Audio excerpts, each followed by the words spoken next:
প্রথমত আমি মসজিদ কর্তৃপক্ষকে ধন্যবাদ জানাতে চাই। ইস্ট লন্ডন মসজিদ আমার হৃদয়ের অতি নিকটের একটা স্থান।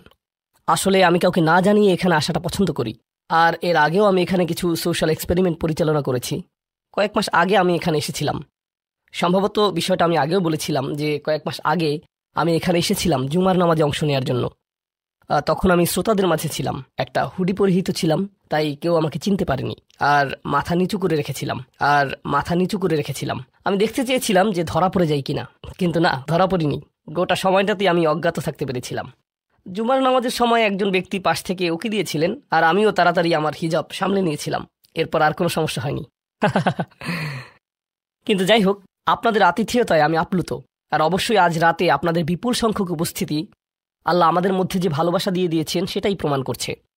আল্লাহ শুধু এই ভালোবাসাটিকে ইবাদত হিসেবে কবুল করে নিন, আর মুসলিমদের মাঝে এই ভালোবাসাকে বৃদ্ধি করে দিন। এই সন্ধ্যায় আমি আপনাদের সাথে যে আলোচনা করতে চাই তা হল কোরআনের একটি অনুচ্ছেদ, সূরা ফুরকানের শেষ অংশ। এটা কোরআনের 25তম সূরা।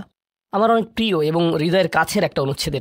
এটা এমন অনুচ্ছেদ যা নিয়ে আমি আগেও বহুবার আলোচনা করেছি, কিন্তু কয়েক বছর পর পর এই আয়াতগুলোতে ফিরে যাওয়ার এবং এর সাথে আমার সম্পর্ককে নবায়ন করার প্রয়োজনীয়তা অনুভব করি। আর আমি যদি এই প্রয়োজন অনুভব করি, আমার মনে হয় যে আপনাদেরও এই একই প্রয়োজনীয়তা রয়েছে। তো এটাই হলো 25তম এই সূরাটি থেকে প্রাপ্ত কিছু শিক্ষা, আপনাদের সাথে আলোচনা করার পেছনের অনুপ্রেরণা।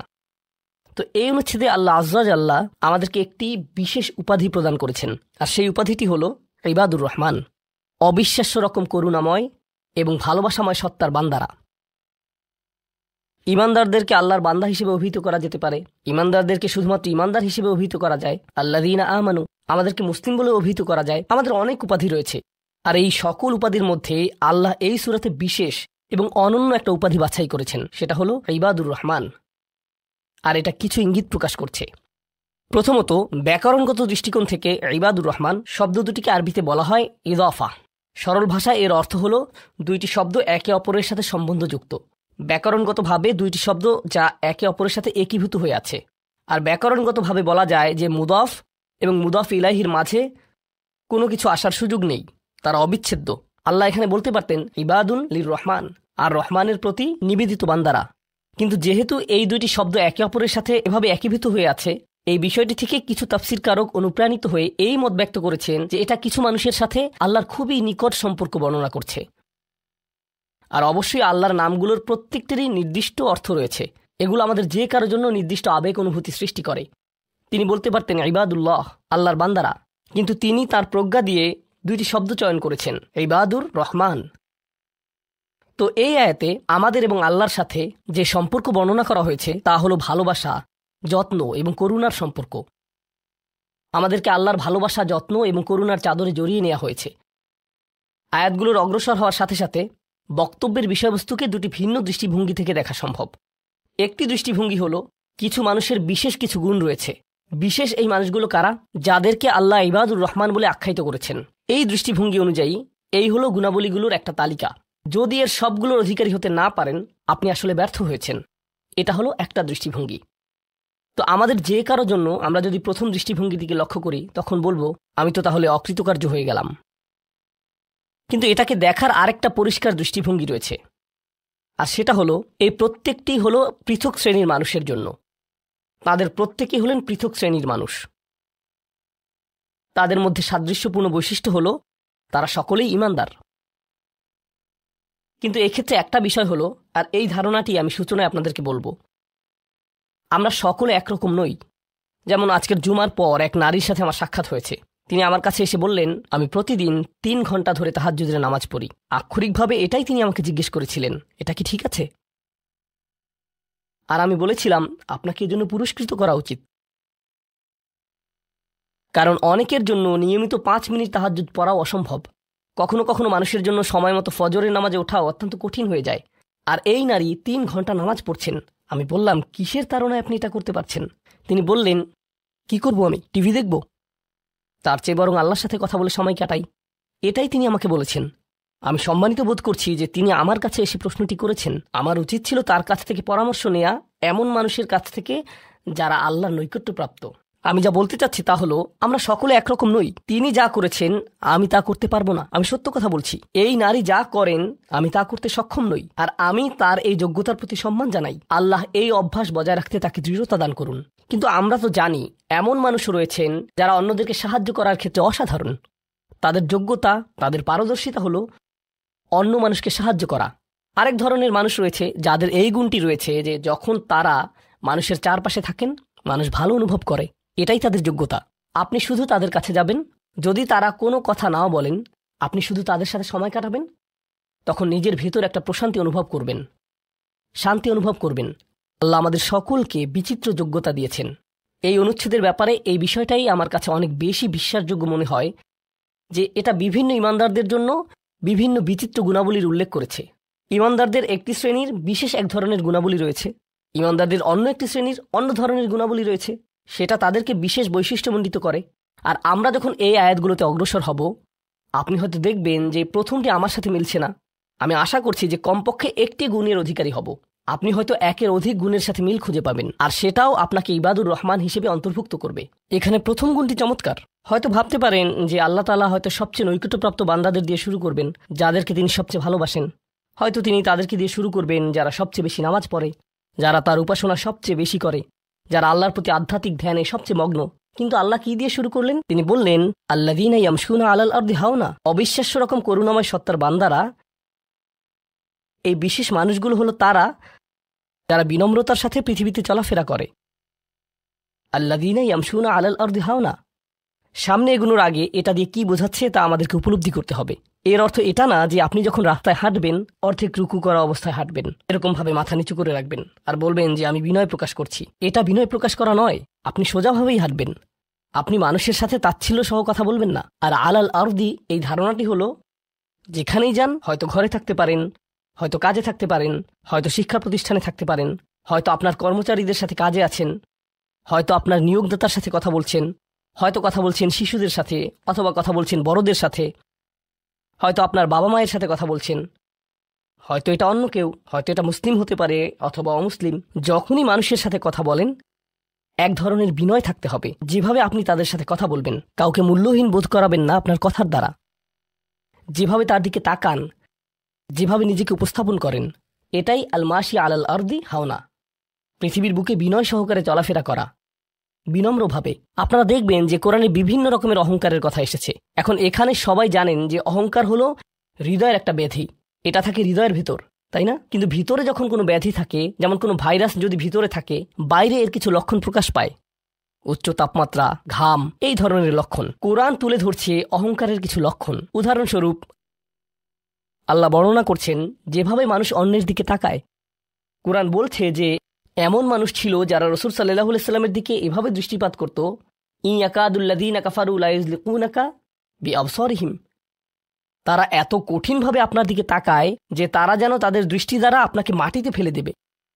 এরকম কঠিনভাবে তারা আপনার দিকে তাকায়। অন্য কথায়, তারা কোনো কিছু বলেনি, তারা কোনো কিছু করেনি। তাদের অহংকার কোথায় ছিল? শুধুমাত্র তাদের মুখমণ্ডলে, শুধুমাত্র তাদের চোখে। তো তরুণদের জন্য এটা একটা উপদেশ। তোমার বাবা মা হয়তো তোমার সাথে কিছু নিয়ে চিৎকার করছেন, সেটা ন্যায্য বা অন্যায্য যাই হোক, আর তুমি বসে বসে শুনছো, আর তোমার রক্ত গরম হয়ে উঠছে এবং পাল্টা চিৎকার করতে মন চাইছে, কিন্তু তুমি শুধু কুৎসিত চাহনি দিয়ে তাদের দিকে তাকিয়ে আছো। এই কুৎসিত চাহনি দিয়ে তাকিয়ে আছো, আর তোমার মা বলছেন, আমার দিকে এভাবে তাকিয়ে আছো কেন? আমি তো কোনো কথা বলিনি। তুমি কিছু বলনি, এটা পুরস্কার পাওয়ার মতো কিছু না। তুমি কিছু বলনি, এটা পুরস্কার পাওয়ার মতো কিছু না। কারণ অধ্যত্ব শুধু তোমার কথাতেই থাকে না। তবে অভিনন্দন যে তুমি কোনো কিছু বলনি, এটা অপেক্ষাকৃত ভালো, কারণ সেটা তাহলে আরও খারাপের দিকে যেত। কিন্তু এক ধরনের অধ্যত্ব, ক্রোধ এবং বিনয়ের অভাব আমাদের চোখে মুখে ফুটে ওঠে। সুম্মা নজর, সুম্মা আবাসা অবাসার, সুম্মা আদবার ওয়াস্তাকবার। শুধু যেভাবে কারো দিকে তাকান, শুধু যেভাবে ভ্রু কুঁচকান, শুধু যেভাবে চোখ ঘুরান, কখনো কখনো যেভাবে কারো দিকে তাকান, কখনো কখনো যেভাবে কারো দিকে না তাকান। কেউ আপনাকে সালাম দিয়েছে, আপনি তার দিকে তাকালেনও না, অন্যদিকে ফিরলেন এবং তা উপেক্ষা করলেন, অথবা শুধু ওয়ালাইকুম আসসালাম বললেন। আপনি সালামের জবাব দিয়েছেন, কারণ তা না হলে তো গুনাহ হতে পারে, কিন্তু জবাব দিলেন খুবই নিচু স্বরে, এটা নিশ্চিত করার জন্য যাতে সে শুনতে না পায়, আর সে মনে করলো যে আপনি জবাব দেননি। এরকম যে আল্লাহ জানেন যে আমি জবাব দিয়েছি, কিন্তু আমি তাকে এটা জেনে পরিতৃপ্তি লাভ করতে দিব না যে আমি তার সালামের জবাব দিয়েছি। তো যখন সে এসে বলে যে ভাই, আমি তো আপনাকে সালাম দিয়েছি, আপনি জবাব দেননি, আমি তো জবাব দিয়েছি। এটাও হাউন এর অভাব। আল্লাযীনা ইয়ামশুনা আলাল আরদি হাওনা, মানুষের প্রতি বিনয়, শিশুদের প্রতি করুণা, বয়স্কদের প্রতি করুণা, এমন মানুষদের প্রতি করুণা যারা এর যোগ্য না। আর প্রসঙ্গক্রমে এর অর্থ এটা না যে আপনাকে অপমান করার সুযোগ আপনি মানুষকে করে দিবেন। এমন পরিস্থিতি আছে আমাদের পরিবারগুলোতে, আমাদের বন্ধুবান্ধবের মাঝে, আমাদের পরিসরে, যেখানে কিছু মানুষকে অবমাননাকর হিসেবে পাবেন। এমনটা ঘটে। আপনার পরিবারে এমন মানুষ রয়েছে, কখনো কখনো আপনার পিতামাতাও এরকম হতে পারেন। এটা খুবই কষ্টদায়ক বিষয়, এটা খুবই অন্যায্য বিষয়। আর আপনাকে এগুলো সব সময় শুনতে হয়, বারবার শুনতে হয়। শ্রোতাদের ভিতরে এমন নারী রয়েছেন যাদেরকে আমি দেখতে পাচ্ছি না, তারা পর্দার আড়ালে রয়েছেন, কিন্তু তারা যে অবস্থাতেই থাকেন, হয়তো শ্বশুরবাড়ির আত্মীয় অথবা ভাই বোন বা অন্য কারো কাছ থেকে তাদের কথা শুনতে হয়, আর তাদের এটা সব সময় শুনতে হয়। আর এগুলো শুনে তাদের রক্ত গরম হয়ে যায়। তখন কি করবেন? আপনাকে তখনও বিনয় ধরে রেখে যা করা শিখতে হবে তা হলো, প্রথমত সেরকম পরিস্থিতি থেকে দূরে থাকবেন। যদি জানেন যে মেজাজের ভারসাম্য হারিয়ে ফেলবেন, তখন সেখান থেকে বেরিয়ে যান। এই মুহূর্তে আমি এই আলোচনায় অংশ নিতে পারবো না, দুঃখিত, আমি একটু হাঁটতে যাব। রাগে বিস্ফোরিত হয়ে যাওয়ার আগে এটা থেকে বেরিয়ে যান। এটাই প্রথমত এবং প্রধানত ইয়ামশুনা আলাল আরদি হাওনা। যুক্তিসঙ্গতভাবেই আয়াতটিতে এর সাথে যা সম্পর্কিত, ওয়া ইযা খাতাবাহুমুল জাহিলুনা ক্বালু সালামা, অল্প অল্প করে অবিশ্বাস্য কিছু শিক্ষা এখানে প্রদান করা হয়েছে। আরবি ভাষায় ইদা অর্থ যদি না, এর অর্থ যখন। যখন বিরক্তিকর ব্যক্তিরা, যখন সেই ব্যক্তিরা যাদের নিজস্ব নিয়ন্ত্রণ নেই, এরা যখন তাদের সাথে কথা বলে, যখন মূর্খ লোকেরা তাদের সাথে কথা বলে, এখানে বলা হচ্ছে না যে যদি তারা কথা বলে, বরং আয়াতে বলা হচ্ছে যখন তারা কথা বলে। আল্লাহ আমাকে এবং আপনাকে জানিয়ে দিচ্ছেন যে এমন লোক সব সময় থাকবে যারা আমাদের উদ্দেশ্যে কথা বলবে, যারা আমাদের সাথে আলোচনায় অংশ নিবে, যারা আমাদের সাথে ভাব প্রকাশ করবে। তাদের আচরণ হয়তো ভালো হবে না, এরকমটা ঘটবে, এটা এড়াতে পারবেন না। এই ধরনের অপ্রীতিকর অভিজ্ঞতার শিকার আপনাদের প্রত্যেককেই হতে হবে, আমি সহ। এমন লোক থাকবে যারা জাহেল। এখানে জাহেল অর্থ উপলব্ধি করুন। জাহেল অর্থ শুধুমাত্র মূর্খ না। যখন মুসা আলাইসাল্লামকে গরুর বাছুর সম্পর্কে জিজ্ঞেস করা হলো, তিনি বলেছিলেন যে তোমাদেরকে একটি গরু কুরবানি করতে হবে।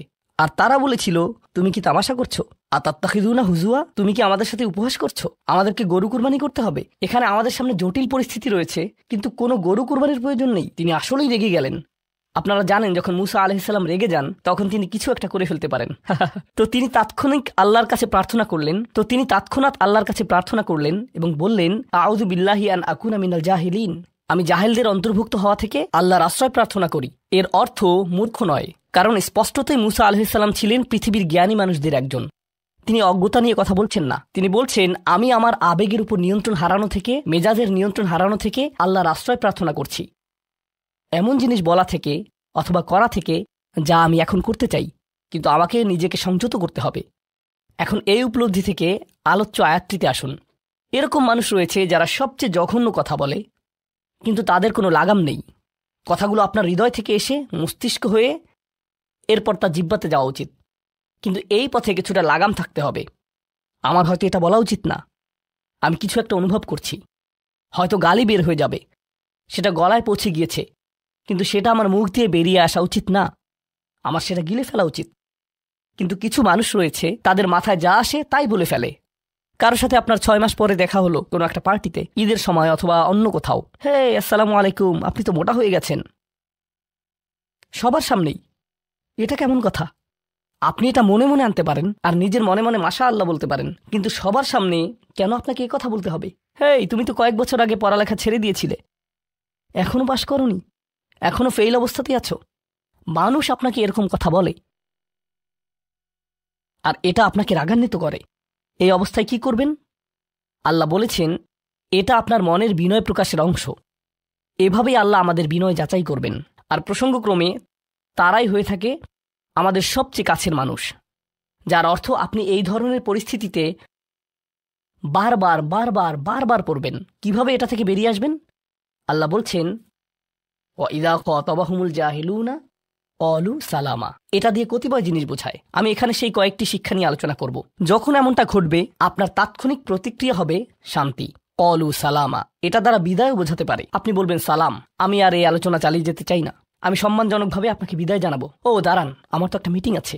এর বাকি অংশটুকু আপনি মনে মনে বলতে পারেন আল্লাহর সাথে দোয়া করার জন্য, কিন্তু এটা তার কাছে প্রকাশ করার প্রয়োজন নেই। শুধু বলুন যে আমার একটা মিটিং আছে, আর সেখান থেকে চলে আসুন, কারণ আপনি এটা নিতে পারবেন না। তারা সেখান থেকে বেরিয়ে আসে সম্মানজনকভাবে, এটা একটা অর্থ। যখন জঘন্য মানুষ আপনার কাছে আসে, বেরোবার পথ খুঁজে বের করবেন, কোরআন এই সূরাতে আরো পরে যা বলেছে যে মাররু কিরামা, সম্মানজনকভাবে তারা এটা অতিক্রম করে চলে যায়। কিছু কিছু মানুষ আছে যারা এমন কথা বলতে চায় যা আপনাকে রাগান্বিত করবে। তারা আসলে এটা করে মজা পায়।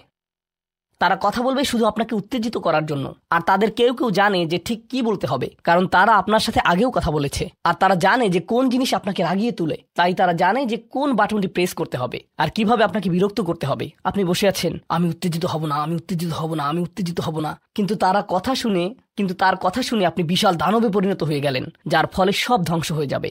আর সেই ক্ষেত্রে আপনাকে আগে এটা রোধ করতে হবে। আপনি এখানে কথা বলতে পারেন আর বলতে পারেন যে দেখুন, আমি এই বিরোধ চাই না, আসুন শান্তিপূর্ণ সময় ব্যয় করি। আসলে এই বিষয়টা নিয়ে আজ আর কথা না বলি, এতে অনড় থাকুন। এটা দিয়েও কলু সালামা বোঝায়, আমি আপনার সাথে ঝগড়া করতে চাই না, আমি শুধু চাই আলোচনাটা যাতে কুৎসিত পথে এগিয়ে না যায়। কখনো কখনো আমরা ভদ্রতা দেখাই, আর সেই সুযোগে মানুষ আমাদেরকে অসম্মানজনক কথা বলতে থাকে, এবং আত্মবিশ্বাসের সাথে মানুষকে জানিয়ে দিবেন যে তাদেরকে থামতে হবে, তারা সীমা ছাড়িয়ে যাচ্ছে। এটা সঠিক নয়, এমনটা করা সম্মানহীনতা নয়, শিষ্টাচার বহির্ভূত নয়। আপনি নিজের জন্য রুখে দাঁড়াতে পারেন, কিন্তু এটা শুধু মর্যাদাপূর্ণ উপায়ই করতে হবে, এমনভাবে যা শান্তিপূর্ণ। এছাড়াও সালামা শব্দটিকে অনেকেই অবস্থা হিসেবেও দেখেছেন। অন্য কথায়, যখন তারা জবাব দেয় তারা পরিপূর্ণ শান্তিপূর্ণ অবস্থায় থাকে। এটা ভিন্ন একটা অর্থ। যখন জঘন্য মানুষেরা আপনার সাথে কথা বলে, তারা আপনাকে বিরক্ত করে, তারা রাগান্বিত করে, তারা মিথ্যার পর মিথ্যা, মিথ্যার পর মিথ্যা, মিথ্যার পর মিথ্যা বলে, আর আপনাকে সেখানে বসে এটা শুনতে হয় যেন এটা সত্য। আর তারা এটা অন্য মানুষের সামনে বলে, আর আপনি কোনো কারণ ছাড়াই ঝামেলায় পড়ে যান। যখন আপনি জবাব দেন, আপনার জবাব যাই হোক, জবাবটা শান্ত হওয়াটাই উত্তম। যখন জবাব দিবেন, আপনাকে শান্ত এবং পরিশীলিত হতে হবে। এটাই কলু সালামা। আর যারা জীবনে এটা ধারণ করতে পারে, তারা আল্লাহর কাছে বিশেষ মানুষ, ইবাদুর রহমান। অন্য কথায়, এই অনুপ্রেরণাটিকে আমাদের মনে রাখতে হবে।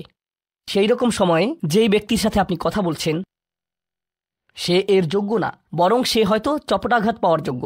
আপনাদের কেউ কেউ হয়তো প্রতিউত্তর দেয়ায় খুবই পারদর্শী। কেউ হয়তো আপনাকে বিদ্রুপাত্মক কিছু বলছে, আপনি তাকে কথা দিয়ে পিষে ফেলতে পারবেন। ও মাই গড, আপনার মাথায় যে জবাবগুলো আসে, তালিকা করা একাধিক জবাব, আমি কি এ বি সি বলবো নাকি উপরের সবগুলো একসাথে বলবো, আপনার মাথায় এটা চলছে।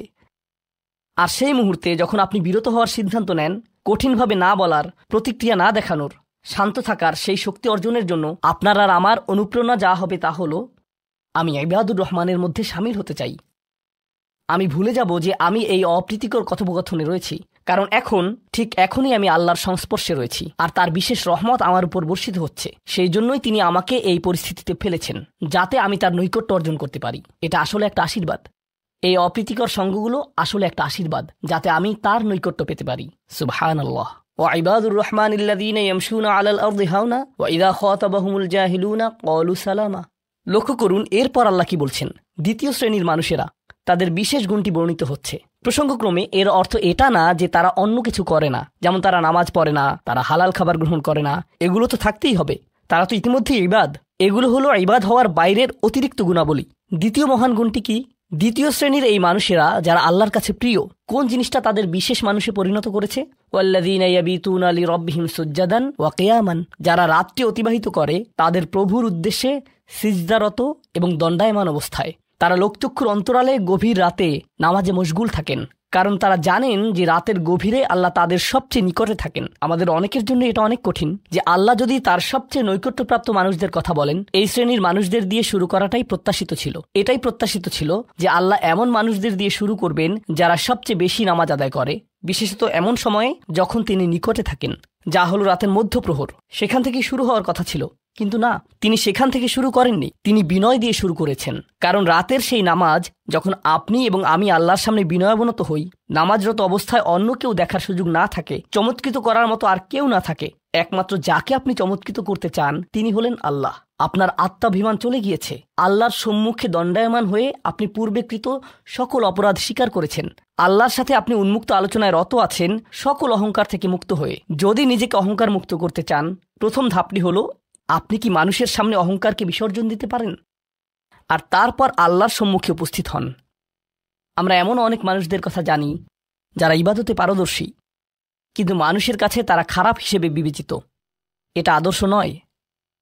এখানে একটি শ্রেণীকে অগ্রাধিকার দেয়া হয়েছে, আর এরা তারাই যারা মানুষের সাথে বিনয়ী। তারপর যারা আল্লাহর সামনে বিনয়াবনত হয়ে উপস্থিত হয়। এটা অর্জন করা সহজ নয়, কিন্তু যদি সপ্তাহে একবার সপ্তাহে একবার। আমি জানি যে এটা কঠিন হবে, কিন্তু সপ্তাহে একবার আপনি মসজিদে ইশার নামাজ পড়লেন আর এরপর সরাসরি বাসায় চলে গেলেন আর ঘুমিয়ে পড়লেন। আর সেটা তখনই সম্ভব হবে যদি আপনি প্রত্যুষে ঘুম থেকে উঠেন আর এরপর দিনে না ঘুমান। তো ফজরের সময় উঠুন, এরপর ঘুমাবেন না, নিজেকে পরিশ্রান্ত করুন, এশা পড়ুন, এরপর ঘুমাতে যান। এরপর অ্যালার্ম দিয়ে রাখুন, ফজরের 30 মিনিট আগে অ্যালার্ম সেট করুন, উঠে গিয়ে কয়েক রাকাত নামাজ পড়ুন। শুধু এটুকুই করুন, নিজের মতো করে এটা করুন। এজন্য অন্য কারো ঘুম ভাঙাবেন না, এটা নীরবে করবেন। ঘরের কোনো এক কোণে চলে যান, সেখানেই নামাজ পড়ুন। যদি সপ্তাহে একবার বা দুবারও এটা করতে পারেন, যে প্রশান্তি পাবেন, আল্লাহর সাথে যে সম্পর্ক অনুভব করবেন, সেটা আপনাকে সবচেয়ে কঠিন সময়েও সাহায্য করবে। আল্লাহ আমাদেরকে এই মানুষদের অন্তর্ভুক্ত করে দিন। ওয়াল্লাযীনা ইয়াবীতুনা লিরাব্বিহিম সুজ্জাদান ওয়া কিয়ামা। এরপর আসছে তৃতীয় ধরনের মানুষের কথা। ওয়াল্লাযীনা ইয়াকুলুনা রাব্বানা ইসরিফ আন্না আযাবা জাহান্নাম ইন্না আযাবাহা কানা গরামা ইন্নাহা সাআত মুস্তাকাররা ওয়া মুকামা। এই মানুষেরা শুধু একটি দোয়া করে, দোয়ার তালিকা নয়, তাদের একমাত্র দোয়া হলো, ইয়া আল্লাহ, আমি জাহান্নামে যেতে চাই না। অন্য যেখানেই রাখেন, জাহান্নামে নয়, আমাকে জাহান্নামে রাখবেন না। আমাদেরকে জাহান্নামের শাস্তি থেকে দূরে রাখুন। অবস্থান করার জন্য এটা বিভৎস একটা জায়গা। আমি এটা এক মুহূর্তের জন্যও দেখতে চাই না। আমি সেখানে স্বল্পস্থায়ীভাবে থাকতে চাই না, আর আমি সেখানে দীর্ঘস্থায়ীভাবেও থাকতে চাই না। দোয়াটি মনোযোগ দিয়ে শুনুন। ইন্নাহা সাআত মুস্তাকাররা ওয়া মুকামা। প্রথমত, এটা একটা শাস্তি, এটা বিশাল একটা সাজা। আমি সেখানে স্বল্পমেয়াদের জন্য থাকতে চাই না, আর আমি সেখানে দীর্ঘমেয়াদের জন্যও থাকতে চাই না। কিছু মানুষ রয়েছে যারা সেই একই রোগে আক্রান্ত হয়েছে, উম্মার মধ্যে, মুসলিমদের মধ্যেই একই রোগ যা বনী ইসরাঈলেরও ছিল। তারা বলেছিল, আল্লাহ আমাদেরকে শাস্তি দিবেন না, ইল্লা আইয়ামান মা'দুদা, দিলেও কয়েকদিনের জন্য। মুসলিমদের মনোভাবও এমন হয়েছে। তারা বলে, আল্লাহ আমাদের শাস্তি দিবেন, কিন্তু তা তো চিরদিনের জন্য না, তাই না? আমরা মুসলিম, একসময় আমরা ঠিকই বেরিয়ে আসব। ঠিক আছে, ভালো, আমি জাহান্নামে যাব, কিন্তু এটা হবে দীর্ঘ সাপ্তাহিক ছুটির মতো, আর তারপর আমার আর সমস্যা নেই। দেখুন আল্লাহর নৈকট্যপ্রাপ্ত মানুষদের দোয়া। তারা আল্লাহকে বলছেন, ও আল্লাহ, আমি জাহান্নামে যেতে চাই না, স্থায়ীভাবে না, অস্থায়ীভাবেও না। আমি স্বীকার করছি যে অবস্থানের জন্য এটা বিভৎস একটা জায়গা। মুস্তাকাররান ওয়া মুকামা, শুধু থামার স্থান হোক অথবা চিরকালীন স্থান হোক, আমি এগুলোর কোনোটাই চাই না। এর অনেক অন্তর্নিহিত অর্থ রয়েছে, আমি আপনাদের শুধু একটির কথা বলছি। দেখুন, আপনি এবং আমি কখনোই প্রলুব্ধ হওয়া থেকে বাঁচতে পারবো না। হারাম সবসময় আমাদের সামনে আসবে, আর এটা সবসময় আমাদেরকে আহ্বান করবে। আর শাইতানু ইয়াইদুকুমুল ফাকর, শয়তান তোমাদেরকে দেউলিয়াতের প্রতিশ্রুতি দিবে। অন্য কথায়, যখন আপনি হালাল পথে চলবেন, শয়তান আপনাকে প্রতিশ্রুতি দিবে, তুমি সুযোগ হারিয়ে ফেলছো, তুমি বঞ্চিত হচ্ছ, সবাই কত মজা করছে, তুমি অনেক মজা করতে পারতে, তুমি আরও অর্থ উপার্জন করতে পারতে, তুমি আরও ইন্দ্রিয় সুখ উপভোগ করতে পারতে। সেই সব সময় আপনার কাছে বিজ্ঞাপন দিতে থাকবে, বিকল্প পণ্যের, বিকল্প পন্থার, নিজের কামনাকে চরিতার্থ করার। কিছু যায় আসে না যে কতটুকু কোরআন মুখস্থ করেছেন, কিছুই যায় আসে না যে কি পরিমাণ তাহাজ্জুদ আপনি পড়েছেন, এগুলো কোনোটাতেই আসে যায় না। শয়তান থামবে না। দিন শেষে আপনি তো একজন মানুষই। দিন শেষে কামনা বাসনাগুলো আপনার মাঝে থাকবে, আর শয়তান থামবে না, সে আপনার পেছনে লেগেই থাকবে। শয়তানের একটা কৌশল আল্লাহ বর্ণনা করেছেন। তার মনস্তাত্ত্বিক কৌশলটি হল যায়্যানা লাহুমুশ শাইতানু আমালাহুম। শয়তান তাদের কাজগুলোকে তাদের কাছে আকর্ষণীয় করে দেয়। শয়তান আপনার কাছে আসবে, আপনাকে প্রলুব্ধ করবে। তখন আপনি বলবেন, হ্যাঁ এটা খারাপ, কিন্তু আমি তো অনেক ভালো কাজও করি।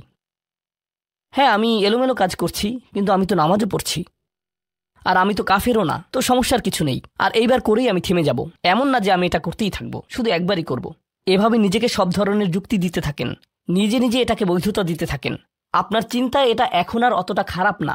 আর তারপর যখন এমন মানুষ চারপাশে থাকেন যাদেরকে বলেন যে এটা তো খারাপ, আর তারপর যখন এমন মানুষের চারপাশে থাকেন যাদেরকে বলেন যে এটা তো খারাপ, তারাও আপনাকে বলে, না ভাই, কাম অন, এটা অতটা খারাপ না, থামো তো, এরকম কথা বলো না, না আল্লাহ ওইরকম না, আল্লাহ তোমাকে শাস্তি দিবেন না, কেন এরকম হতাশাজনক কথা বলছো, তুমি অতিরিক্ত চিন্তা করো।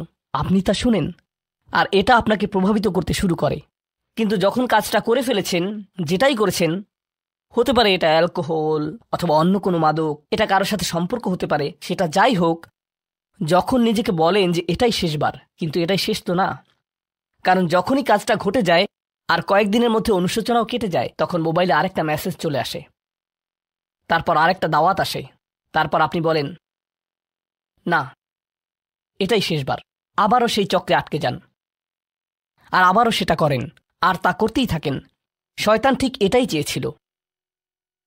মানুষ এই চক্র বন্ধ করতে পারে, আল্লাহর প্রতি নিবিষ্ট হয়ে বলতে পারে, ইয়া আল্লাহ, আমার বন্ধুরা কি বলছে তাতে কিছু যায় আসে না, শয়তান কি ওয়াসওয়াসা দিচ্ছে তাতে কিছু যায় আসে না, কতবার এই বিভৎস চক্রে আটকা পড়েছি তাতে কিছু যায় আসে না। আমি ফিরে আসলাম 2 দিন অনুতপ্ত থেকে আবারও পাপে লিপ্ত হওয়া থেকে। আমি ফিরে আসলাম আপনার কাছে ক্ষমা চাওয়ার পর আবারও পাপ করা থেকে। ওয়ালাম ইউসিরু আলা মা ফাআলু ওয়া হুম ইয়ালামুন। তারা পাপ কাজগুলো বারবার করে না, আর তারা জানে যে তারা কি করছে। আমি সেই লোকদের অন্তর্ভুক্ত হব না? ওয়ালাইসাতিত তাওবাতু লিল্লাযিনা ইয়ামালুনা সাইয়্যাত। তওবা, অনুশোচনা তাদের জন্য কাজ করে না যারা পাপ করতেই থাকে। এমনকি তওবা করার পরেও এটা সেই মানুষদের জন্য না যারা এই চক্রে আটকে যায়। এটা তাদের জন্য যারা বলে, ইয়া আল্লাহ, আমি জাহান্নামে যেতে চাই না, আমি জাহান্নামের যোগ্য অনেক কাজ করেছি, কিন্তু এখন আমি থেমে যাচ্ছি। আর এটাই চূড়ান্ত। তারা হলেন আল্লাহর কাছে বিশেষ মানুষ, কারণ আল্লাহ জানেন এটা কতটা প্রলুব্ধকারী ছিল, আল্লাহ জানেন সেই আসক্তি কতটা শক্তিশালী ছিল, আল্লাহ জানেন পাপের কত গভীরে আপনি ছিলেন, আল্লাহ জানেন আপনার উপর শয়তানের সেই দীর্ঘ নিয়ন্ত্রণের কথা, আর আপনি সেই নিয়ন্ত্রণ ভঙ্গ করতে এবং আল্লাহর কাছে ফিরে আসতে সক্ষম হয়েছেন। আল্লাহর পথে আপনার এই যাত্রা অন্য মানুষের তুলনায় অনেক কঠিন। আপনার সামনের প্রলোভনগুলো অনেক শক্তিশালী, আপনার প্রতি অভিকর্ষের টানটি অনেক বেশি শক্তিশালী, আর এর সাথে লড়াই করে যেহেতু আল্লাহর কাছে এসেছেন, তাই আপনি বিশেষ মর্যাদা সম্পন্ন। এটা মনে করবেন না যে আমি তাহাজ্জুদ পড়ি না তাই আমি অতটা ভালো না, অথবা আমি আরবি জানি না, বা আমি এখনো সম্পূর্ণ কোরআন পাঠ করিনি আর আমি তাজবিদের নিয়মগুলো জানি না। না না না না না, আপনার বিশেষত্ব এজন্য না যে আপনি 17 বার হজ করেছেন। আপনার জ্ঞান এবং ইবাদতের জন্য আপনি আল্লাহর কাছে বিশেষ না, আপনি আল্লাহর কাছে বিশেষ মর্যাদা সম্পন্ন, কারণ আপনি পাপ থেকে বেরিয়ে এসেছেন আর আপনি শুধু তার ভয়েই ভীত। এটাই আপনাকে আল্লাহর কাছে বিশেষ মর্যাদা সম্পন্ন করে। তাই আপনিও ইবাদুর রহমান। তো এখান থেকে আল্লাহ আমাদেরকে সম্পূর্ণ বিপরীত দিকে নিয়ে যাচ্ছেন। এই প্রত্যেক শ্রেণী সম্পর্কে চিন্তা করুন, কিভাবে এগুলো আপনার সাথে প্রাসঙ্গিক, কিভাবে আপনি আল্লাহর কাছে বিশেষ মর্যাদা সম্পন্ন হতে চান, কিভাবে আপনি আল্লাহর নৈকট্য পেতে চান, কিভাবে আমি আল্লাহর নৈকট্য পেতে চাই। আমাদের কাছে এটা আসলে কতটা মূল্যবান। পাপ হলো এক প্রকারের ভালোবাসা। আমরা এর মোহে পড়ে যাই, আমরা এতে আসক্ত হয়ে যাই। আর এই অনুচ্ছেদটি আসলে ভালোবাসার একটা প্রতিযোগিতা, কারণ আপনি ইন্দ্রিয় সুখ ভালোবাসেন, আপনি এই পাপগুলোকে ভালোবাসেন, আর আপনি তা ছাড়তে চান না, কারণ এতে আপনার সুখানুভূতি নষ্ট হবে। আর অন্যদিকে আল্লাহ বলছেন, আমি আমার নিজের দ্বারা সেই সুখকে প্রতিস্থাপন করে দিব, আমি এটাকে আমার নৈকট্য দ্বারা প্রতিস্থাপন করে দিব। আল্লাহ এই সুযোগ দিয়েছেন, আপনার নিজেকে এই সমীকরণের আলোকে সিদ্ধান্ত নিতে হবে। আপনি এই পরিস্থিতিতে পড়বেন, অন্য কেউ জানবে না, কেউ জানবে না যে আপনার মাথায় কি সংগ্রাম চলছে, কেউ জানবে না, শুধু আল্লাহ জানবেন। আর প্রসঙ্গক্রমে উদাহরণস্বরূপ আপনাদের কেউ কেউ যখন হারাম সম্পর্কে জড়ান, নিশ্চিত বলছি না, আপনাদেরকে অভিযুক্ত করছি না, কোনো মানুষ, আপনারা না, কোনো মানুষ যাদেরকে আপনারা চিনেন, তারা হয়তো অনৈতিক সম্পর্কে জড়িত, আর আপনি তা থেকে বের হতে চাচ্ছেন। তো আপনি এই আলোচনা শুনে তাকে মেসেজ দিলেন, আমি আর এটা করতে পারবো না। সে উত্তর দিল, তুমি কি আমাকে ভালোবাসো না? তুমি এখন আমাকে ঘৃণা করো? তুমি কি মনে করো যে আমি তোমার জাহান্নামে যাবার কারণ? আমি কি এতটাই খারাপ? এখন আপনি বলছেন, না তুমি অতটা খারাপ না, না আমি তোমাকে ভালোবাসি, তুমি মোটেই খারাপ না, তুমি অনেক ভালো। ঠিক আছে, যদি আমার সাথে সম্পর্ক সমাপ্ত করতে চাও, আজকে রাতে আমার সাথে দেখা করো, আর আমার মুখের সামনে এটা শেষ করো। না, এটা আমি করতে পারবো না। ঠিক আছে, তুমি আমাকে ঘৃণাই করো, আচ্ছা ঠিক আছে, আমি আসছি। এটা আবার শুরু হয়ে গেল, আর এরপর আপনি আবারও তওবা করতে চান। দেখতে পাচ্ছেন, এটা শুধুমাত্র আপনি না, আপনি হয়তো আবেগগতভাবে কোনো কিছুতে জড়িয়ে যেতে পারেন, আর এখন আপনি আবেগগতভাবে ব্ল্যাকমেলের শিকার হচ্ছেন। এর দ্বারা আপনি খারাপ বোধ করবেন, আপনাকে এর বিরুদ্ধে যুদ্ধ করতে হবে, আপনাকে এটা অবদমন করতে হবে, আর আপনাকে উপলব্ধি করতে হবে যে আপনি হয়তো কাউকে হতাশ করছেন, কিন্তু আল্লাহকে সন্তুষ্ট করছেন। আর আপনি এটা শুধু নিজের জন্যই করছেন না, বরং এটা ওই মেয়ের জন্যও করছেন, বা ওই ছেলের জন্যও করছেন যে আপনার মেসেজের জবাব দিচ্ছে। সে আল্লাহর সামনে দাঁড়াবে, এটাও আপনি চান না। আপনি যদি তাকে আসলেই ভালোবাসেন, শুধুমাত্র যদি তাকে কামনা না করেন, বরং তাকে ভালোবাসেন, তাহলে আপনি তাকেও রক্ষা করতে চাইবেন। তো এখন আমরা খুবই অপ্রত্যাশিত স্থানে চলে যাচ্ছি। আল্লাহর কাছে আরও কে বিশেষ মর্যাদা সম্পন্ন? আল্লাযীনা ইযা আনফাকু লাম ইউসরিফু ওয়া লাম ইয়াকতুরু ওয়া কানা বাইনা যালিকা কওয়ামা। এই মানুষেরা যখন তারা অর্থ ব্যয় করে, তারা সকল অর্থ উড়িয়ে দেন না, তারা অতিরিক্ত খরচ করেন না, আর তারা কৃপণও নয়। তারা অনেক বেশি খরচ করেন না, আর তারা অনেক কমও খরচ করেন না। তাদের বাজেট ভারসাম্যপূর্ণ। বাজেটের সাথে আল্লাহর নৈকট্যের সম্পর্ক কি? সম্পর্ক রয়েছে। কারণ আল্লাযীনা ফি আমওয়ালিহিম হাক্কুন মালুম, তাদের অর্থে অন্যদের অধিকার রয়েছে যা সুবিদিত। আপনার পিতামাতার অর্থনৈতিক সহায়তা প্রয়োজন, আপনার সন্তান, আপনার ভাই বোন, আপনার স্ত্রীর প্রয়োজন, এমন অনেক ক্ষেত্র রয়েছে যার জন্য আপনার অর্থ প্রয়োজন। কিন্তু যখন আপনি প্রয়োজনহীন জিনিসে আসক্ত হয়ে পড়েন আর আপনার অর্থ যখন ব্যয় হয় সিনেমার পর সিনেমা, সিনেমার পর সিনেমায়, সাবস্ক্রিপশনের পর সাবস্ক্রিপশনে, গেমের পর গেম, এরপর গেমে, গাড়ির জন্য নতুন যন্ত্রাংশ কেনার পেছনে, যে চাকা দেখতে উল্টো দিকে ঘূর্ণায়মান, তার প্রয়োজন আপনার নেই। সেগুলো আপনি দেখবেন না যখন আপনি গাড়ি চালাবেন, সেটা অন্য কেউ দেখবে। এগুলো ঘুরবে অন্য কারোর জন্য, আপনার জন্য না। যন্ত্রাংশ অথবা ডিভাইস। আপনি নতুন আইফোন ছাড়াও বেঁচে থাকবেন, এতে কোনো ক্ষতি হবে না। স্যামসাং যদিও কিছুটা বিপজ্জনক, তারপরও অনেক বোনেরা পার্স অথবা ব্যাগের জন্য এমনটা করেন। ও আল্লাহ, এই ব্যাগগুলোর কোনোটার দাম কয়েক লাখ টাকা। বলছি না যে আপনি এগুলোর কোনোটাই কিনতে পারবেন না, কিন্তু আল্লাহ বলছেন ঠিক আছে খরচ করো, কিন্তু অতিরিক্ত খরচ করো না। আপনাদের কারো কারো জন্য আবার সবচেয়ে খুশির বিষয় হলো টাকা ধরে রাখা। আপনি স্ত্রীকে সাথে নিয়ে সুপার শপে গিয়েছেন, তিনি 1 প্যাকেট দুধ নিলেন। আমাদেরকে এত বেশি দুধ প্রয়োজন, ছোট প্যাকেট নিতে পারো না? ডিসকাউন্টের জন্য অপেক্ষা করতে পারো না? এটা দুধ, এটা ডিম, এগুলো নিয়ে কৃপণতা না করলে হয় না? এমন মানুষ রয়েছে যারা প্রাপ্য মানুষদের টাকা ধরে রাখে। আপনার সন্তানদের অর্থ প্রয়োজন, তাদের চলার জন্য কিছুটা পকেট খরচ প্রয়োজন, আপনার স্ত্রীর কিছুটা অর্থ প্রয়োজন। যদি তিনি গৃহ ব্যবস্থাপনার দায়িত্বে থাকেন আর তিনি নিজে উপার্জন না করেন, আর তিনি আপনার কাছে বলেন আমি কি 500 টাকা পেতে পারি? কিসের জন্য তোমার টাকা প্রয়োজন?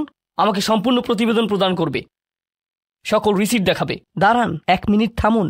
এটা লাম ইয়াকতুরু, এটা আপনার জন্য চ্যালেঞ্জ হতে পারে। আপনি যদি আল্লাহর নৈকট্য লাভ করতে চান, আপনার পরিবারের খাবারের প্রসঙ্গ আসলে তাদেরকে জঞ্জালের মতো বিবেচনা করবেন না। আপনার জন্য সর্বোত্তম খরচের খাত হলো আপনার পরিবার। নিজের পরিবারের সাথে এরকম খারাপ আচরণ করবেন না, কিন্তু অতিরিক্ত খরচও করবেন না। অন্যরা এমন আছে যারা টাকা উড়ায়। আল্লাহ হয়তো আপনাকে কিছুটা অর্থ দিয়েছেন আর আপনি আপনার 16 বছরের সন্তানকে BMW কিনে দিলেন যাতে সে রাস্তার পাশে লাগিয়ে দিয়ে অ্যাক্সিডেন্ট করতে পারে, আর তারপর তাকে আরেকটা কিনে দিলেন। না না না, আপনি এমনটাও করতে পারবেন না। লাম ইউসরিফু ওয়ালাম ইয়াকতুরু ওয়া কানা বাইনা যালিকা কওয়ামা। তারা একটি ন্যায্য ভারসাম্যপূর্ণ পন্থা অবলম্বন করে এই 2 অবস্থার মাঝে অবস্থানের জন্য।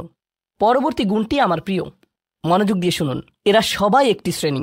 ওয়াল্লাযীনা লা ইয়াদউনা মা'আল্লাহি ইলাহান আখার ওয়া লা ইয়াকতুলুনা আন-নাফসা আল্লাতী হারামাল্লাহু ইল্লা বিল হক ওয়া লা ইয়াজনুন ওয়া মান ইয়াফআল যালিকা ইয়ালকা আসামা।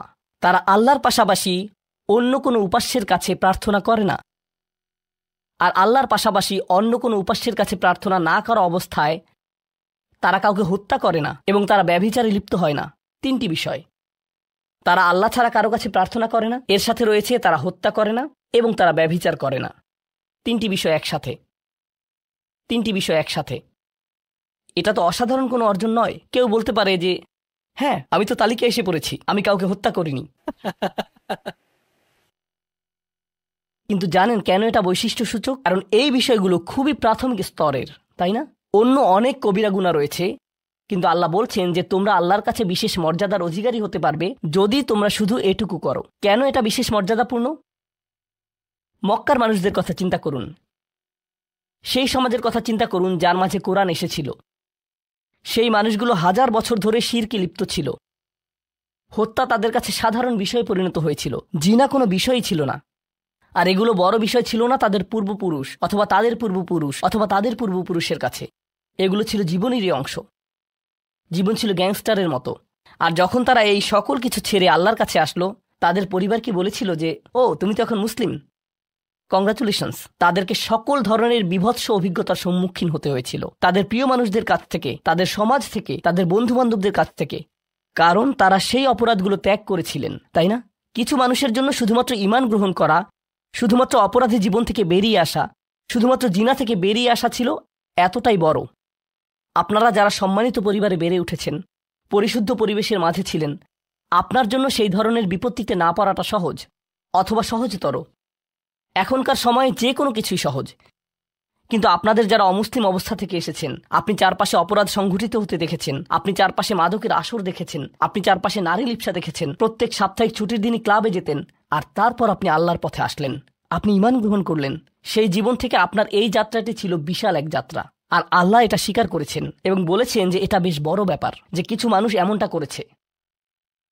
শুধু এই বিবেচনায় তারা বিশেষ মর্যাদাময়, তারা অন্য কিছু জানে না, তাদের ব্যাপক কোনো জ্ঞান নেই। কিন্তু মূল বিষয় হলো তারা আল্লাহর সন্তুষ্টির জন্য হিজরত করেছেন, তারা সেই বড় পাপগুলো থেকে আল্লাহর অভিমুখে যাত্রা করেছেন। এটা অবিশ্বাস্য। কিন্তু এই আয়াতগুলোতে আল্লাহর করুণা এখনও সমাপ্ত হয়নি।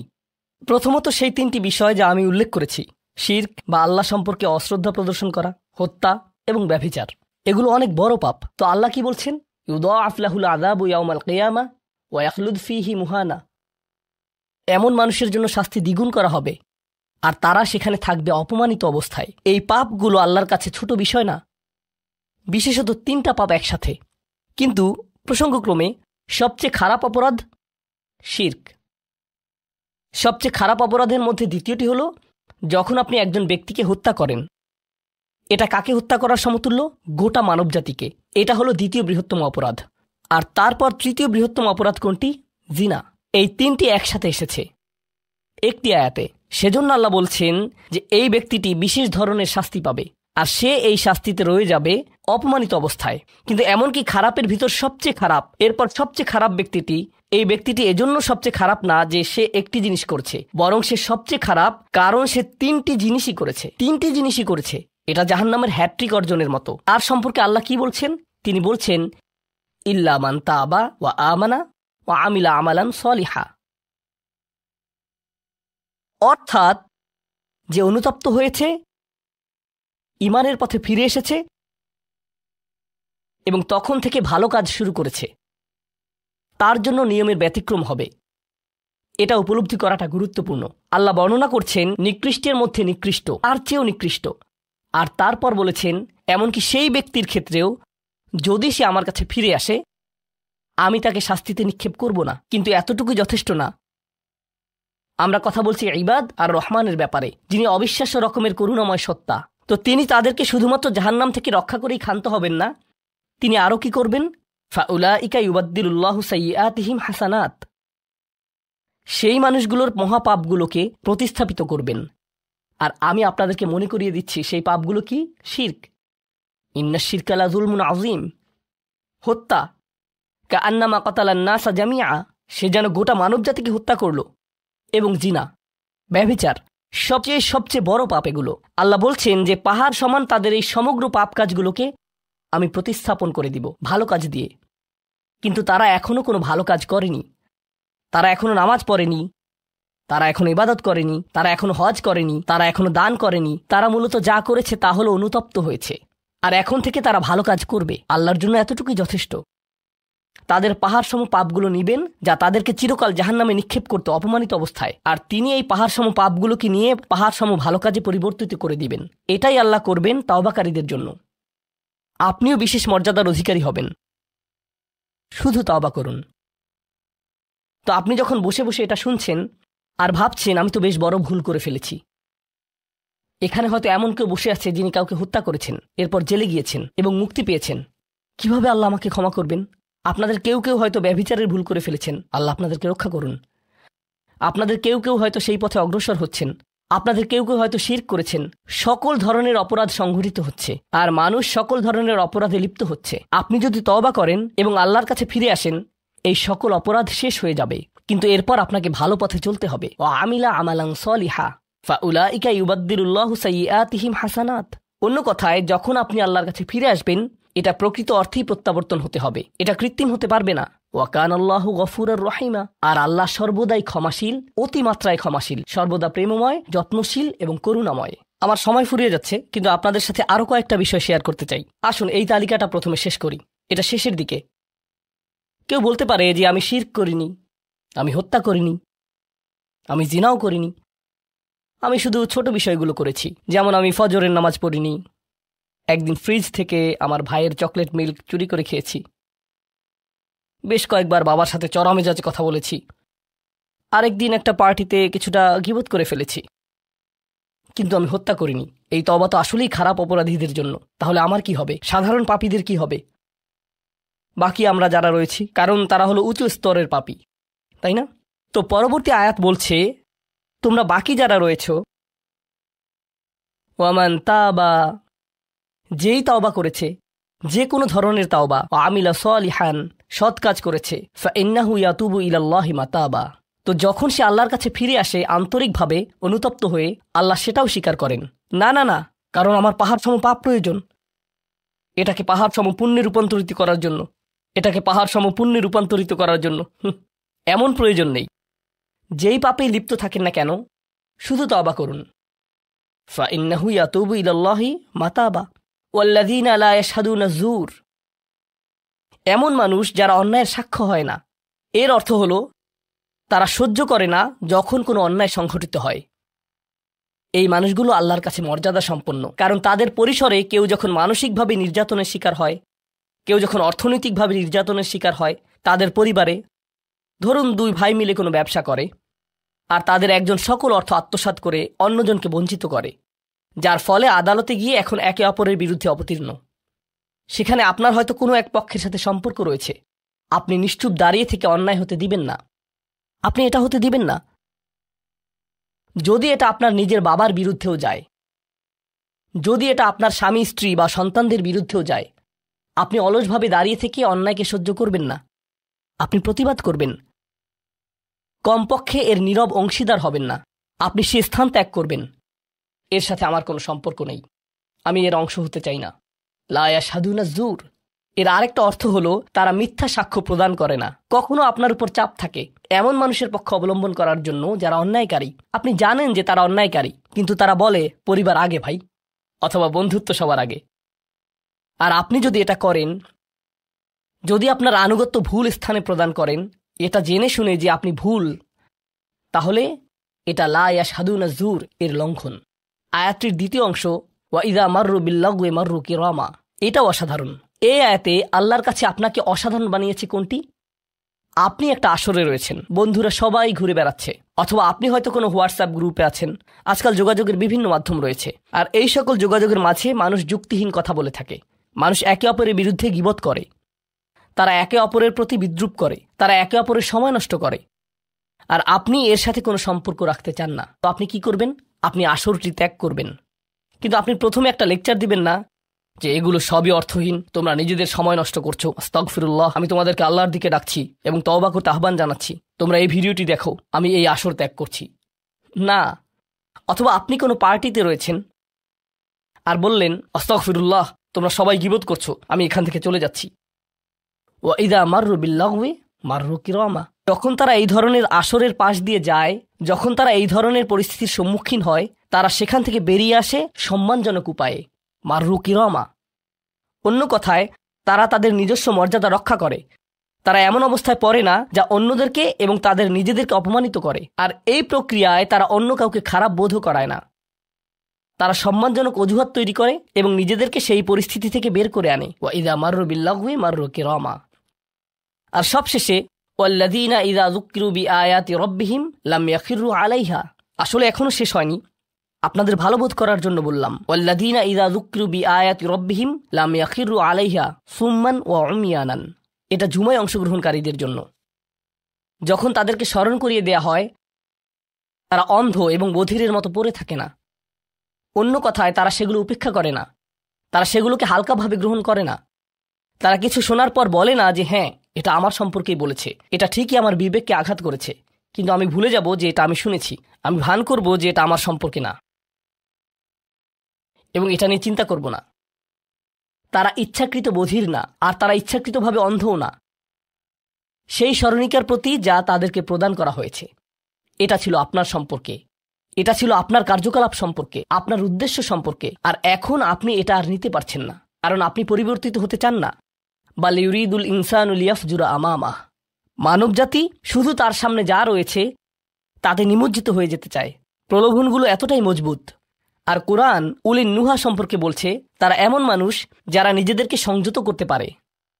আপনাকে স্মরণ করিয়ে দেয়া হচ্ছে নিজেকে সংযত করার জন্য, আর আপনি বলছেন আমি সংযত হতে চাই না, আমি এই অবস্থাতেই ভালো আছি, আমি ইতিমধ্যেই কাজটি করার দিন, তারিখ এবং স্থান নির্ধারণ করে ফেলেছি এবং টিকিটও করে ফেলেছি। এরপর এই খুতবাটি আমার মুড নষ্ট করে দিল, তো আমি এখন একটা বার্গার খাবো এবং খুতবায় যা শুনেছি তা নিয়ে চিন্তা করব না। তারপর সেখানে যাব যেখানে আমি যেতে চেয়েছিলাম। খুতবাটা বেশ দেরিতে শোনা হয়েছে। সেই মানুষেরা এমনটা করে না। যখন কোনো স্মরণিকা শ্রবণ করে, নিজেদের উপর এর প্রভাব পড়তে দেয়, তারা এটাকে পরিবর্তন ঘটানোর সুযোগ দেয়। এটাই তাদেরকে আল্লাহর কাছে বিশেষ মানুষে পরিণত করে। প্রসঙ্গক্রমে কখনো কখনো আপনার ভিতরে ঘটে যাওয়া সেই পরিবর্তন অন্য কেউ দেখে না, অন্য কেউ জানে না সেই পাপ সম্পর্কে যার দিকে আপনি অগ্রসর হচ্ছিলেন। সেটা শুধুই আপনি এবং আল্লাহর মাঝে সীমাবদ্ধ, আর আল্লাহ আপনাকে তার ইবাদ হিসেবে গণ্য করেন, কারণ আপনি সেই পরিবর্তন ঘটিয়েছেন।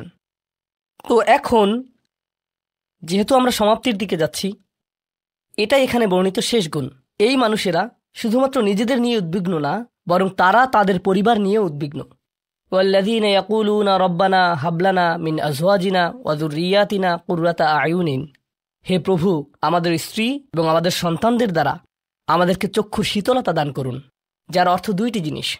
আমি জটিলতা পরিহার করে আপনাদেরকে সরলভাবে কুররাতা আয়ুনিন এর অর্থ বুঝিয়ে বলছি। প্রথম অর্থ হলো, ইয়া আল্লাহ, অন্য সকল কিছু আমাকে পীড়িত করে, অন্য সকল কিছু আমাকে অসুবিধায় ফেলে, কিন্তু যখন আমি আমার স্ত্রীর কাছে আসি এবং আমার সন্তানদের কাছে আসি, ইয়া আল্লাহ, এই স্থানটিকে আমার জন্য প্রশান্তিদায়ক করে দিন।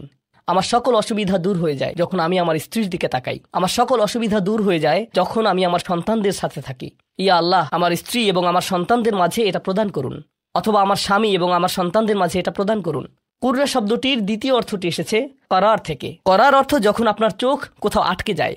ইয়া আল্লাহ, আমার স্ত্রীর প্রতি আমার ভালোবাসা এতটাই সৃষ্টি করে দিন যাতে আমি তার উপর থেকে চোখ ফিরাতে না পারি। ইয়া আল্লাহ, আমার সন্তানদের নিয়ে আমাকে এতটাই আনন্দিত করে দিন এবং এতটাই ভালোবাসাপূর্ণ করে দিন যাতে আমি তাদেরকে অন্যদের সাথে তুলনা না করি। আমার যা রয়েছে তা নিয়ে আমি সুখী, তারা খারাপ বোধ করুক এটা আমি চাই না। আমি তাদের অর্জনের স্বীকৃতি প্রদান করি।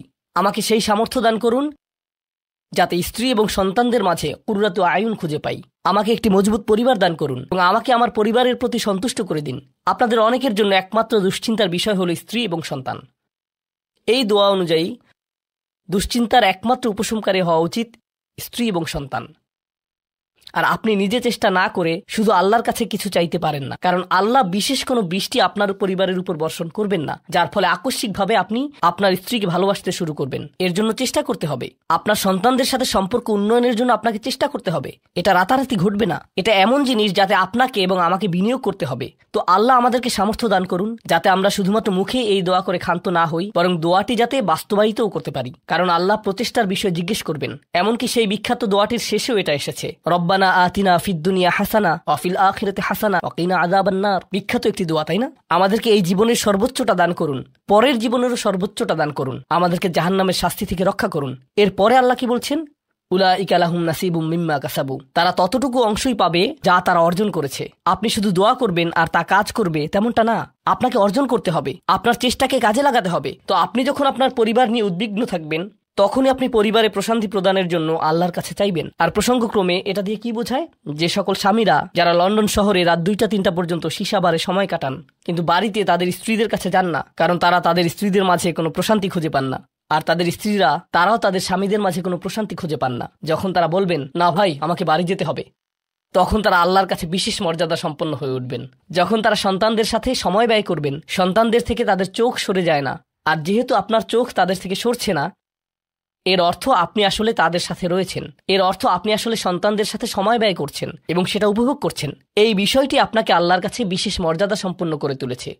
তাদের জন্যই উলাইকা ইউজজাউনাল গুরফাতা বিমা সাবারু। আর আমাদেরকে মুত্তাকিনদের নেতা হিসেবে কবুল করুন, সৎকর্মশীলদের নেতা হিসেবে কবুল করুন। আমাদের সন্তানদেরকে ভালো সৎকর্মশীল জীবন দান করুন, যার ফলে যখন আমি আপনার সম্মুখে দাঁড়াবো, ইয়া আল্লাহ, আমার পরিবারের সদস্যদের কাজের কারণে আমার সৎকর্মের পরিমাণ শুধু বৃদ্ধিই পাবে। এখন এই সব কিছুর পরে উলাইকা ইউজজাউনাল গুরফাতা বিমা সাবারু, এই মানুষদেরকে প্রদান করা হবে সুউচ্চ প্রাসাদ, তারা যে ধৈর্য প্রদর্শন করেছে তার প্রতিদান স্বরূপ। লক্ষ্য করুন, এখানে আল্লাহ বলছেন তারা যে ধৈর্য প্রদর্শন করেছে তার প্রতিদান স্বরূপ। আপনি যদি এই তালিকার প্রথমে যান, যারা তাদের জিহ্বা সংযত করে, যখন মূর্খ লোকেরা তাদের সাথে কথা বলে তারা বিনয়ী, তারা জিহ্বা সংযত করে, যারা আল্লাহ ছাড়া অন্য কারো ইবাদত করে না, যারা আল্লাহর ইবাদত করে রাতের গভীরে। এই তালিকাটি যা আমরা আলোচনা করলাম, তাদের প্রত্যেকেরই প্রয়োজন অধ্যাবসায়, মজবুতি, দৃঢ়তা এবং প্রতিজ্ঞা। আর সবর শব্দটি দিয়ে এটাই বোঝায়। এই মানুষগুলো পুরস্কৃত হবেন তারা যে দৃঢ় প্রতিজ্ঞা দেখিয়েছেন তার জন্য। তারা এর জন্য প্রতিজ্ঞাবদ্ধ ছিলেন। ওয়ায়ুলাক্কাউনা ফিহা তাহিয়াতান ওয়া সালামা, তাদেরকে সেখানে অভ্যর্থনা করা হবে অভিবাদন ও সালাম সহকারে। আল্লাহ তাদের জন্য অভিবাদন প্রেরণ করবেন। আল্লাহ শুধুমাত্র তাদেরকে ভালোই বাসবেন না, বরং তিনি তাদেরকে এখন সম্মানিতও করছেন। এরা হলেন আল্লাহ কর্তৃক বিশেষ পুরস্কার প্রাপ্ত। খালিদিনা ফিহা হাসুনাত মুস্তাকাররা ওয়া মুকামা। তারা অবিশ্বাস্য সেই সম্মানের মাঝে এবং সেই সুউচ্চ প্রাসাদের মাঝে চিরকাল থাকবেন। কি চমৎকার স্থান, স্বল্পকালীন এবং চিরকালীন অবস্থানের জন্য। তো আল্লাহ এটাকে জাহান্নামের সাথে তুলনা করেছেন, তাই না? জাহান্নামীরা বলবে, আমি এখানে স্বল্পকালের জন্যও থাকতে চাই না, চিরকালের জন্যও থাকতে চাই না। আল্লাহ বলেছেন, জান্নাতের স্বাদ যদি তুমি সামান্য পরিমাণেও পাও, তুমি এটা আকাঙ্ক্ষা করবে, তুমি এটা চিরকালের জন্য চাইবে। আল্লাহ আমাদের সকলকে চিরকালের জন্য জান্নাতে প্রবেশ করান। আমরা সর্বশেষ আয়াতে এসেছি। আমি জানি যে আমি অতিরিক্ত সময় নিয়েছি, প্রশ্ন উত্তরের জন্য আপনাদের কিছুটা সময় আমার দেওয়া উচিত। আমার আর 4-5 মিনিট প্রয়োজন। শেষের এই আয়াতটি গভীর তাৎপর্যপূর্ণ। এই সূরাটির শেষ আয়াত, এটা এই অনুচ্ছেদটিরও শেষ আয়াত। এই তালিকা যা আপনাকে বিশেষ মর্যাদা সম্পন্ন করবে, তার সাথে এর কোনো সম্পর্ক নেই। আয়াতটি কুরাইশ এবং গোটা মানবজাতিকে উদ্দেশ্য করে বলা হয়েছে, আর রাসূলকে বলা হলো যে কিভাবে সৃষ্টিকর্তার নৈকট্য অর্জন করা যাবে। এই তালিকা যেহেতু এখন প্রদান করা হলো, তাহলে আর সমস্যা কোথায়? কুল মা ইয়াবাউ বিকুম রাব্বি লাউলা দুআউকুম ফাকাদ কাযযাবতুম ফাসাউফা ইয়াকুনু লিজামা। এই আয়াতটিকে ব্যাখ্যা করার বেশ কয়েকটি দৃষ্টিভঙ্গি রয়েছে। আমি সরলভাবে এর কয়েকটি আপনাদের সাথে শেয়ার করতে চাই। সময় স্বল্পতার কারণে আমি ভাষাতাত্ত্বিক আলোচনায় যাব না। আমি শুধু অন্তর্নিহিত অর্থগুলোর সহজ বাংলা বর্ণনা করব। আল্লাহ একদিকে বলছেন, আল্লাহর সম্মুখে তোমাদের কি গুরুত্ব আছে, আল্লাহর সামনে তোমাদের কি মূল্য আছে, তোমরা কি মনে করো, তোমরা যখন আল্লাহর সামনে উপস্থিত হবে কি মূল্য তোমাদের থাকবে। মানবজাতি হিসেবে তোমাদের একটা মর্যাদা দেয়া হয়েছে যা অন্য কাউকে দেয়া হয়নি। দুআউকুম, তোমরা নিজেদের ইচ্ছায় আল্লাহকে ডাকতে পারো। আল্লাহকে ডাকতে হলে তোমাদের নিজস্ব ইচ্ছাশক্তিকে প্রয়োগ করতে হয়। পাহাড়, গাছ, পাখি, তাদের কোনো নিজস্ব ইচ্ছা নেই, তারা আল্লাহকে ডাকতে বাধ্য। ওয়া ইম মিন শাইইন ইল্লা ইউসাব্বিহু বিহামদিহি ওয়ালাকিন লা তাফকাহুনা তাসবিহাহুম। তোমরা আল্লাহর কাছে মূল্যবান যদি একটি জিনিস না থাকে, আর তা হলো তোমাদেরকে বাছাই করা হয়েছে তাকে ডাকার জন্য, কিন্তু তোমরা সেই দায়িত্বকে পরিত্যাগ করেছো। ফাকাদ কাযযাবতুম, আল্লাহকে ডাকার এই আমন্ত্রণকে তোমরা মিথ্যা সাব্যস্ত করেছো। ফাসাউফা ইয়াকুনু লিজামা, এই শাস্তি তোমাদেরকে পরিত্যাগ করবে না। এটা হবে এমন জিনিস যা থেকে তোমরা মুক্ত হতে পারবে না। এটা প্রথম অর্থ। আয়াতটির আরেকটি অর্থ হলো, আল্লাহ কাফেরদের এবং যারা সকল ধরনের পাপ কাজ করে তাদেরকে বলছেন, আমার কাছে তোমাদের কোনো মূল্য নেই। আর তোমাদের এখনও টিকে থাকার একমাত্র কারণ হলো তোমাদের মধ্যে কিছু মানুষ রয়েছে যারা এখনও আমাকে ডাকে। পৃথিবীর বুকে এখনও কিছু ইমানদার রয়েছে যারা এখনও আল্লাহর উদ্দেশ্যে ক্ষমা প্রার্থনা করে, আর তারাই একমাত্র কারণ যে জন্য তোমরা এখনও বেঁচে আছো। আয়াতের তৃতীয় অর্থটি কাফেরদের উদ্দেশ্যে এবং এমন মুসলিমদের উদ্দেশ্যে যারা আল্লাহ থেকে অনেক দূরে রয়েছে, তাদের জন্য এটা প্রযোজ্য। আল্লাহ বলেছেন, তোমাদের কি মূল্য রয়েছে আমার কাছে? তোমরা নামাজ পড়ো না, তোমরা আনুগত্য করো না, তোমরা হালাল উপার্জন করো না, তোমরা সকল আদেশ লঙ্ঘন করো, কিন্তু কোনো কারণে মরিয়া হয়ে যদি তুমি আমাকে ডাকো, তারপরও আমি তোমাকে যথাযোগ্য মূল্যায়ন করব। এখনও তোমাকে সুযোগ দিয়ে যাচ্ছি, লাউলা দুআউকুম। কিন্তু মোটের উপর তুমি এখনও এই সকল কিছুকে মূল্যহীন বিবেচনা করছো। তুমি স্বীকার করছো না যে আমি তোমাকে যা কিছু দিয়েছি এবং যা কিছু করতে বলেছি তা আসলে তোমার কাছে অর্থবহ। তুমি এই সকল কিছুকে মূল্যহীন এবং মিথ্যা বিবেচনা করছো। তোমার এই স্বভাব পরিবর্তন করো, কারণ শীঘ্রই এটা স্থায়ীভাবে লেগে থাকা শাস্তিতে পরিণত হবে। আল্লাহ এটা বলেননি যে তোমাকে শাস্তি দেয়া হবে, বরং তিনি বলেছেন শীঘ্রই তোমাকে শাস্তি দেয়া হবে, শীঘ্রই তুমি এটা থেকে আর মুক্ত হতে পারবে না। অর্থাৎ তোমার জন্য এখনও সুযোগ রয়েছে, বদলে যাও। আয়াতটির আরেকটা অর্থ হলো, হে কুরাইশরা, যদি আল্লাহ তোমাদেরকে কোরআনের মাধ্যমে আহ্বান না করতেন, তাহলে অন্য কোন জিনিস তোমাদেরকে মূল্যবান সাব্যস্ত করত? আল্লাহ তোমাদেরকে এই কিতাবটি দিয়ে সম্মানিত করেছেন, আর সর্বোপরি আল্লাহ আপনাকে এবং আমাকে এই কোরআন দিয়ে সম্মানিত করেছেন। তারপরেও তোমরা এটাকে সম্পূর্ণরূপে অগ্রাহ্য করছো। তোমরা এই কিতাবের কোনো মূল্যায়ন করছো না, আল্লাহর এই বাণীকে মূল্যায়ন করছো না। এখনও সময় আছে, নিজেকে সংশোধন করো এবং আল্লাহ তার কথা বলার জন্য যে তোমাদেরকে বেছে নিয়েছেন তার গুরুত্ব অনুধাবন করো। আয়াতটির সর্বশেষ অর্থ, আল্লাহ তোমাদেরকে শাস্তি দেওয়া পছন্দ করেন না। আয়াতাংশটির ভাষাতাত্ত্বিক একটি অর্থ হলো, তোমাদেরকে শাস্তি দেওয়ার জন্য আল্লাহ আগ্রহী নন। তার কোনো উদ্দেশ্য এবং আকাঙ্ক্ষা নেই তোমাদেরকে শাস্তি দেওয়ার। কিন্তু আল্লাহ ছাড়া অন্য কাউকে ডাকার যে অপরাধ তোমরা সংঘটিত করেছো তা এতই বড় যে এর জন্য শাস্তি দিতেই হবে। অন্য কথায়, আল্লাহ আপনাকে শাস্তি দিচ্ছেন যদিও তিনি চান না। মা ইয়াফআলুল্লাহু বিআযাবিকুম, তোমাদেরকে শাস্তি দিয়ে আল্লাহর কোনো প্রাপ্তি নেই। আপনাকে শাস্তি দিয়ে আল্লাহর কি পাওয়ার আছে? আল্লাহ এখানে বলছেন, আমি তোমাদেরকে শাস্তি দিতে চাই না, কিন্তু তোমাদের অপরাধগুলো অনেক বড়, আর শীঘ্রই এই শাস্তি স্থায়ী হয়ে যাবে। এই মুহূর্তে এগুলো অস্থায়ী, তোমরা এগুলো মুছে ফেলতে পারো। তাই এখনো ফিরে আসো, আল্লাহর দিকে ফিরে আসো। আমাদেরকে এই সকল সুযোগ দেওয়ার পর শুধুমাত্র তার কাছে ফিরে আসাই না, বরং তার নৈকট্য লাভের সুযোগ দেওয়ার পর সবশেষে তিনি বলছেন, কেন তোমরা শাস্তি পেতে চাও? আমি তো তোমাদেরকে শাস্তি দিতে চাই না, তোমরা শুধু ফিরে আসো। আল্লাহ সহজ করে দিন যাতে আমরা এই বিষয়গুলোকে হৃদয়ের গভীর থেকে অনুধাবন করতে পারি, এবং তিনি আমাদেরকে তাদের অন্তর্ভুক্ত করুন যাদের প্রভাবে চারপাশের পথভ্রষ্ট মানুষদের এবং চারপাশের আল্লাহর অবাধ্য মানুষদের হৃদয়ও কোমল হয়ে যায় এবং তারাও আল্লাহর কাছে প্রত্যাবর্তন করে। বারাকাল্লাহু লি ওয়া লাকুম ফিল কুরআনিল হাকিম ওয়া নাফা'নি ওয়া ইয়্যাকুম বিল আয়াতি ওয়া যিকরিল হাকিম।